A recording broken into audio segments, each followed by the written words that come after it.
அன்புக்குரியவர்களே, அஸ்ஸலாமு அலைக்கும். 5 வார்த்தை சொல்ல போகிறேன். அந்த 5மே ரொம்பவும் முக்கியமானது. அல்லாஹ் அந்த வார்த்தைகளை சொல்ல சொல்ல எவ்வளவு பூரிப்படைகிறான், அவனுடைய ஆனந்தம் எவ்வளவு கூடுகிறது என்பதை நாம் ஹதீதுகளிலிருந்து புரிந்து கொள்ள முடிகிறது.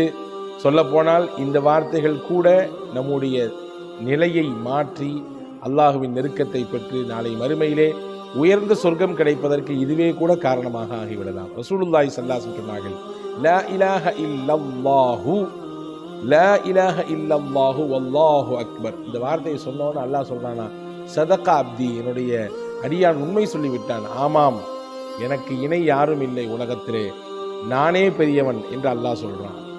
அடுத்து லா இலாஹ இல்லல்லாஹு வஹதஹ், அல்லாஹ்வை தவிர உலகத்தில் வேறு யாரும் இல்லை, அவன் தனித்தவன்.